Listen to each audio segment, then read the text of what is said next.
രാജ്യത്തിൻ്റെ വലിപ്പമോ അതിൻ്റെ സമ്പത്തിൻ്റെ കടുപ്പമോ അല്ലെങ്കിൽ മറ്റെന്തെങ്കിലും കാര്യങ്ങളോ അല്ല ഒരു രാജ്യത്തെ വേറിട്ട് നിർത്തുന്നത്.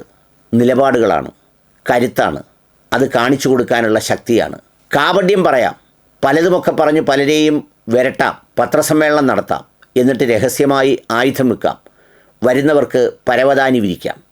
സത്യത്തിൽ ഈ യുദ്ധത്തിന് അല്ലെങ്കിൽ സമാനമാവുകയാണെങ്കിൽ അതിൻ്റെ കരാർ പാർലമെൻറ്റിൽ പാസ്സായപ്പോൾ യഥാർത്ഥത്തിൽ തിളങ്ങുന്നത് ഖത്തറാണ്.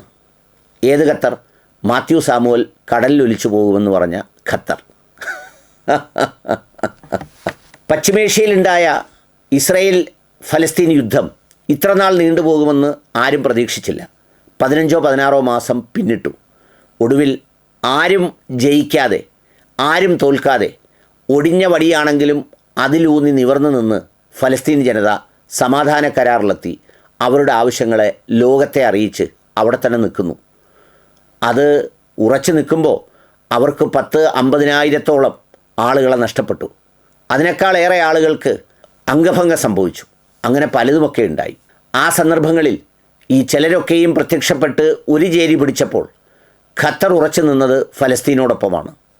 അവരെ നിലപാടുകൾ അവർ ഇടയ്ക്കിടയ്ക്ക് പറയുന്നുണ്ടായിരുന്നു. ഇടയ്ക്ക് ട്രൂസ് ഡീൽ ഉണ്ടാക്കിയപ്പോഴും മറ്റുള്ള കരാർ ഉണ്ടാക്കിയപ്പോഴൊക്കെ ഖത്തറായിരുന്നു ഏറ്റവും വിശ്വസ്തമായ രാജ്യമായി പ്രവർത്തിച്ചത്. ഐക്യരാഷ്ട്രസഭ പോലും പരാജയപ്പെട്ടു. അമേരിക്ക ഒരു വശത്ത് നിന്നു.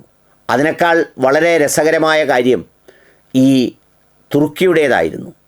ഇറാൻ ഹൂത്തികളിലൂടെ ഇവരെ പിന്തുണയ്ക്കുന്നു എന്നുള്ള ഒരു നിലപാട് സ്വീകരിച്ചപ്പോൾ അവർക്ക് നഷ്ടപ്പെട്ടത് പല രാജ്യ നേതാക്കളെയും ഭരണാധികാരികളെയും ഒക്കെയാണ്.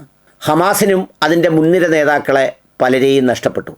മറുവശത്ത് ഇസ്രയേലിനും ധാരാളം സൈനികരെ നഷ്ടപ്പെടുകയും പലർക്കും അംഗവൈകല്യം സംഭവിക്കുകയും പല സ്ഥലങ്ങളും തകർക്കപ്പെടുകയും അതിനേക്കാളുപരി അവരുടെ സാമ്പത്തിക സോഴ്സ് എല്ലാം ഇതിനുവേണ്ടി ഡ്രെയിൻ ചെയ്യുകയും വന്നു.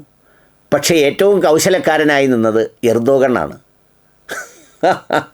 അയാൾ ലോക മുസ്ലിം സമൂഹത്തിൻ്റെ വലിയ ആത്മീയാചാര്യനായി ഒക്കെ ചമഞ്ഞ് ഇടയ്ക്കിടെ വരട്ടും, അടിക്കും, തൊടും, കുത്തും എന്നൊക്കെ പറഞ്ഞിട്ട് രഹസ്യമായി ആയുധങ്ങളും വിറ്റു അക്കള്ളൻ. അപ്പോഴൊക്കെ ഖത്തർ എന്നൊരു ചെറിയ രാജ്യം നിലപാട് കൊണ്ട് ശ്രദ്ധേയമാവുകയായിരുന്നു. അവർ എന്നും അങ്ങനെയാണ്. പല കാര്യങ്ങളോടും നോ പറയുക എന്ന് പറയുന്നത് നിസ്സാര കാര്യമല്ല.